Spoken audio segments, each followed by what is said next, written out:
right, folks, what is going on? This is episode 302 of the First and Frame Rate Show. I am VF Baller, and got a pretty interesting topic I want to talk about today. A little bit more upbeat from yesterday. The whole situation with Calvin Ridley, and that's just crazy. And not much Georgia Southern football talk, but I do have a quick announcement about Georgia Southern. My actions pertaining to Georgia Southern very soon. So I'll talk about that in a second. But I thank you guys once again for the support. You guys are amazing. I really appreciate it. Uptick in viewership, uptick in listenership. It's all because of you guys. I really appreciate it. If this is your first time here, welcome. Everybody, if you don't mind, hit the like, share, and subscribe, and to any of these platforms. And if you want to listen to this platform, I'm on Anchor, Stitcher, Spotify, Apple Podcasts, Google Podcasts. And if you're if you're watching this on the visual side, I'm also on Rumble and YouTube, so you can check all those things out. Also, if you want to donate, you can hit the links down in the description. Totally optional, but it goes a long way. It really, really helps. So I really appreciate it if you decide to. All right. Before I get into the topic at hand, we're going to talk about AJ Terrell and Ahmad Gardner. And I'm going to give you my opinion about these two guys. Obviously, if you've seen the title or if you see the ticker at the bottom of the screen, if you're watching this on the visual platforms, you already know where I'm going at with this. But before I get into that, April 23rd at noon is the blue and white game for Georgia Southern football. I will be there. If you guys want to see me in person or whatever the case may be, we could talk football. I will be there at Paulson Stadium. I don't know where, and obviously don't know where I'll be sitting at or whatever the case may be, but I really want to be there, and I want to meet a lot of you guys because I know some people in the Twitter world, we interact all the time. People that are out here that listens to the podcast, you guys also interact as well. So seeing you guys in person will be great. I think that'll be awesome. So I will be at the spring game, the blue and white game, April 23rd. And I will continue to talk about this so in case if anybody forgets. And we can, talk football and talk about all the changes of the Georgia Southern football team in person. So I think that's going to be awesome. All right, let's go ahead and get into this. AJ Terrell I think he needs another person on the other side of the field to help him out in the secondary. I'm pretty much sold at this point that this is the move at number 8. I thought about this for a while, and I know everybody's talking about pass rush. Some people are now talking about receiver because of, the whole Calvin Ridley situation. But I feel like Ahmad Gardner, Sauce Gardner, that's what they call him, I think he's the move at number 8. If he's available, this is the guy to pick up. Now, let's go ahead. Before I even get into all of this, I'm going to give you a quick rundown how I feel about the pass rush and the picks that are available at pass rush, or the players that are available. I don't see anybody that's a top 10 talent personally. I think they're top 10 in this draft, but I don't think they're top 10 style of player when it comes to pass rush. I don't see nobody that stands out, that give me those type of stats that say, okay, this guy's going to be a difference maker. I just don't see. I think a lot of guys are just solid. I think a lot of these guys are just going to be good, but I don't think any of these guys are like must have, gotta pick up. These can't miss guys. I don't see that. I mean, Hutchinson, I don't see. I think Hutchinson's overrated personally. Thibodeau is pretty good. I'm not going to knock that. And a few other ones that I talked about, they don't even cross my mind anymore. I talked about them in previous podcasts. They don't even cross my mind anymore. Now, I've always looked at Ahmad Gardner. I've always been looking at him throughout, this entire season because, his name kind of popped out before. And I was just wondering, a guy from Cincinnati is playing so well. Is he playing against top talent, or what is he doing against, mediocre talent? Is he consistent? Now, one thing I could say about him that he has not given up a touchdown in almost 2 years. I think the last time he gave up a touchdown was like 2019. Now, albeit in 2020, I think it was somewhat of a shortened season. He played 9 games.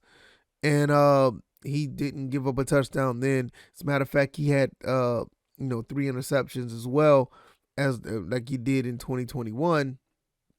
So I really like what this kid can do. I think he's you can't miss on this guy. I really feel that with him and AJ Terrell together is the duo that we need.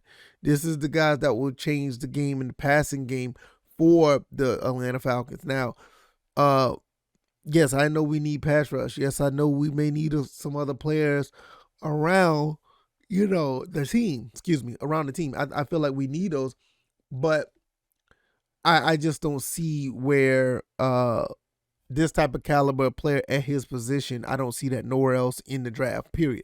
I'm not saying he's the best player in the draft, but I feel like for what we need, there's an argument for it, but I feel like he'll be the biggest help in it for this team.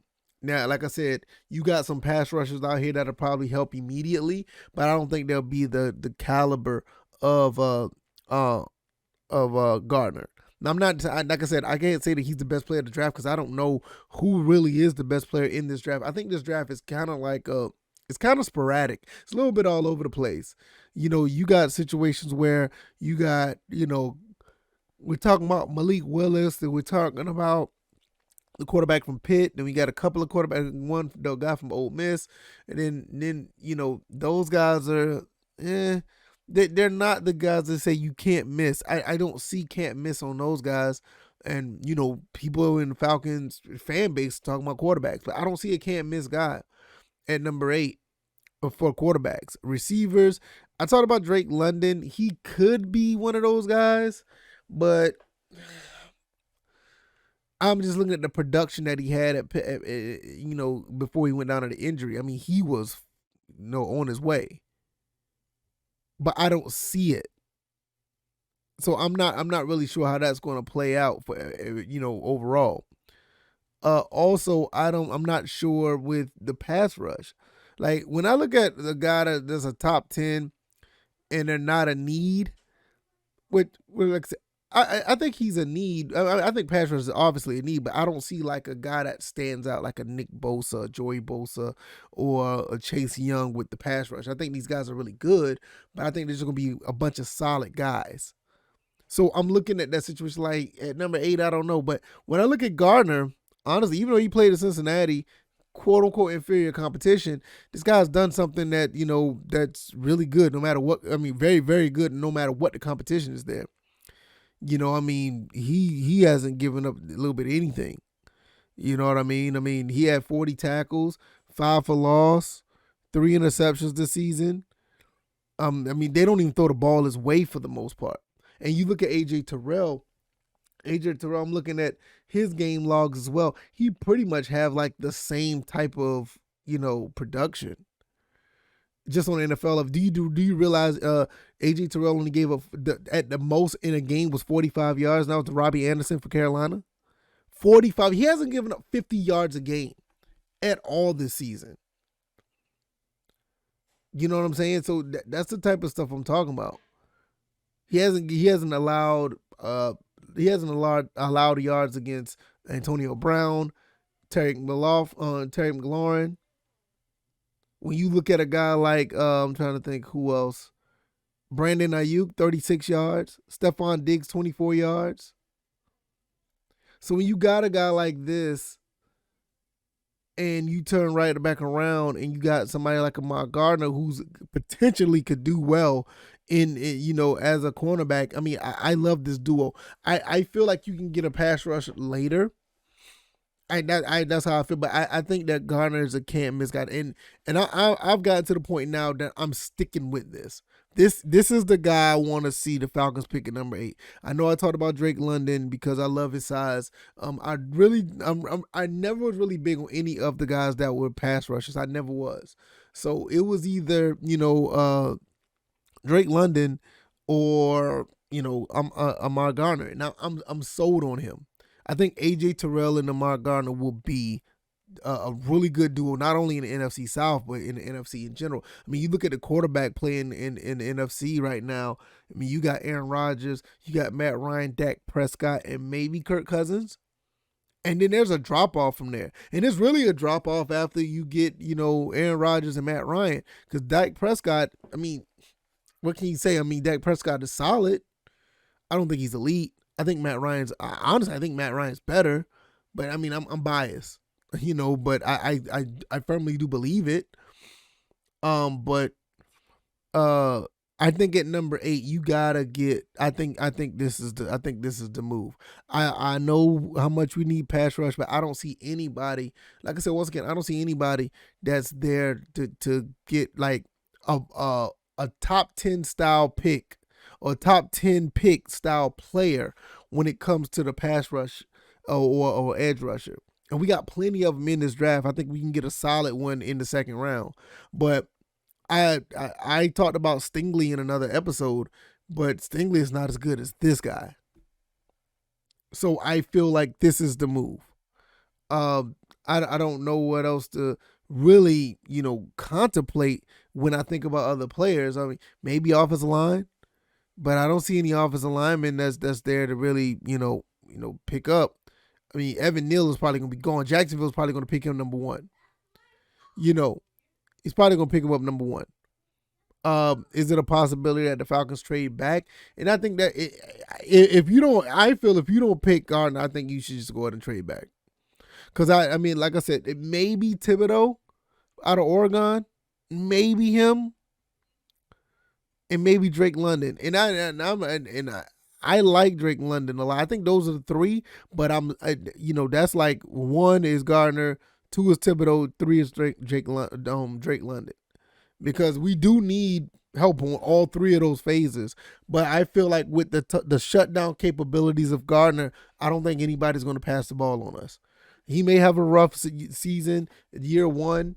AJ Terrell was kind of rough, but this year, 2021, he was lights out. He was lights out. So I don't see where. I just don't see where it is not. I don't think it's even viable at this point. To pass on the Gardner, I don't think it's viable. I'm 100 with this one. I'm good on this one. AJ Terrell also, let's see, because he's 2021. He had 3 interceptions. He had 1 in his rookie year. 3. And you gotta understand, his first year doesn't. I ain't gonna say it don't count, but his first year he didn't even have any training or OTAs or practice. It was a COVID year. He just went in and played cold turkey. He played cold turkey, and the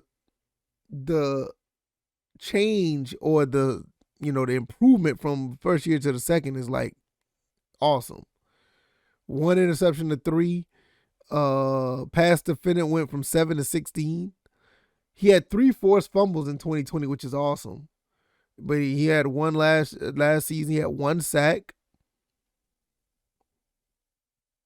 So he has improved. And I think he'll continue to improve. He's one of the bright spots on the Falcons. And you bring another guy on the other side of the field. Because who we got on the other side of the field right now for the Falcons? I don't see anybody else that we have. So when you bring somebody like Gardner in, now you're talking about, okay, we can't not worry about throwing to the other side of the field because the other side of the field may have a guy that can play some ball. And he's going to go through his growing pains. He's going to go through them. AJ Terrell did. Almost any cornerback goes through their growing pains. And I really feel AJ Terrell went through his growing pains in that national championship game against Jamar Chase and them. And I understand that. Nobody was beating that team that year. Even my Georgia Southern Eagles went to Death Valley and got whooped. So, nobody was beating that Joe Burrow team that year. That just was not happening. But he redeemed himself. Everybody thought he was going to be a terrible pick or whatever the case may be. And look at him now, second year. He lights out. I said lights out. I'm going to have the link in the description for anybody who wants to look at any of these references that I'm looking at as far as numbers. I'm going to go down each week once again for you guys to know what AJ Terrell did, and I'm going to go down a week for Ahmad Gardner. Week 1, AJ Terrell against Philly, 0 yards allowed, 0 pass breakups. He had 72% of the snaps against Devontae Smith. Antonio Brown, 58% of the coverage, 58% of the snaps against Antonio Brown. 0 yards allowed, 2 pass breakups. Terry McLaurin, 89%, 0 allowed, 0 pass breakups. Corey Davis against the Jets, 83% of the share snap, 6 yards allowed, 0 breakups. Preston Williams against Miami, 66% of the time. He actually gave up he gave up 2 receptions, but it was only for 14 yards, 1 pass breakup. DJ Moore, 93% of the time he was on DJ Moore. 2 catches for 22 yards, 0 pass breakups. Traquan Smith, 90% of the time. 2 targets for 2 receptions allowed for 19 yards, 2 pass breakups. Michael Gallup, 50% of the time, so half the game he was on him. 2 receptions allowed, 19 yards. Nelson Aguilar, 84%. 3 catches, 13 yards, 1 pass breakup. Laquan Treadwell, 84% again. 2 targets, 14 yards, 1 pass breakup. Brashard Perriman for Tampa Bay, 94% of the time he was on him. 2 targets, 42 yards, 1 pass breakup. You got to understand, 94% of the time of the snap share that he was on him, that means that they even took their receivers and took him away. They took him away. That's crazy. Robbie Anderson, 96%, 4 targets, 45 yards, 3 pass breakups. Brandon Ayuk, which I find this impressive because Brandon Ayuk is actually pretty good. Not to take away from anybody else. Brandon Ayuk, 1 catch out of 5 targets for 36 yards. So he had that 1 big catch, which that's not good, but okay. That's probably like the worst situation right there. Even though he had 5 targets, he had 36 yards on that 1 catch, 1 big play. Khalif Raymond against Detroit, 1 catch, 8 yards, 1 pass breakup. Stephon Diggs against Buffalo probably was his best game, in my opinion, because he had a interception in that game. He had an interception in a couple of these games, but I think he played very well against Stephon Diggs. 3 catches, 24 yards, 2 pass breakups. Traquan Smith in the last game of the season, 2 catches, 18 yards, 1 pass breakup. So I think he did very well. Now you look at Ahmad Gardner, he doesn't have any targets or anything, but I'll tell you what he did against each team. Against Cincinnati, he didn't give up, 3 tackles, 1 assisted. No interceptions, no interceptions, no pass defended. Another tackle in the Cincinnati game. Another tackle. He had 1 pass breakup against Indiana. His best game was probably the Notre Dame game. He had 2 total tackles, 1 interception, and 1 pass defended. The rest of these games, he had 2 tackles, 6 tackles, 3 tackles, 1, 3, 5, 1, 8 tackles against East Carolina. And he had 2 pass breakups. He also had an interception in a South Florida game. He had 1 tackle for a loss in a Tulsa, in a South Florida game, and the Alabama game. But he didn't give up any touchdowns. I don't see any of them here. But as I'm saying, these 2 guys together could be really good together. I think this is something that needs to happen. I'm sold on this. I am sold on these 2 guys together, and I think that's what needs to happen. That's pretty much what I'm gonna. That's pretty much what I'm gonna say. That's pretty much what it is for this episode. I don't have much else to say. If you like this content, let me know. What are your thoughts and opinions? Do you think I'm tripping? Do you think I don't know what I'm talking about? You got to understand, these guys did very well in their respective positions. And I think if both of them play together, there's going to be very hard to, get anywhere down the field. I mean, we were 31 in pass defense. So I think that would be the move. If Richie Grant could step up, then now you got 3/4 of your secondary, solidified. 3/4 of your secondary solidified. Then you can find a diamond in the rough for a free safety later, or you can get one in free agency. I don't know how you do it, but I think it will start with getting Ahmad Gardner. Ahmad Gardner. It will start that way. It will start with that. So I don't know what else. What do you guys think? Pass rush. You think we should still go pass rush? What do you think? You think we should still, possibly go receiver just for a wild card? Do you think we should go a quarterback? Because I already told you how I feel about the running back situation. Offensive line. The offensive line got better. It got better. So I'm not really sold on picking an offensive lineman early. Because they did get better. Shout out Jalen Mayfield. What a rough start of the season, but he finished pretty strong. But I think we're gonna be okay on the line. But what about this pass rush, or what? I like I said, I think we should get Gardner. I think Gardner's the move. So all right, y'all. Let me know what you guys think. If you guys like this content, the like button, share this video or share this podcast, subscribe to your podcast avenue or the video format, whether you like to listen on YouTube or Rumble. Every morning, 9 a.m., I try to put these podcasts up for you guys. Let me know what you guys think. Give me a 5-star rating on that star chart. Let me know what you guys think. I could be also whatever platform you want to listen to. Anchor, Stitcher, Spotify, Apple, or Google Podcasts. I'm right there. YouTube and Rumble. You can check me out on those 2 platforms as well.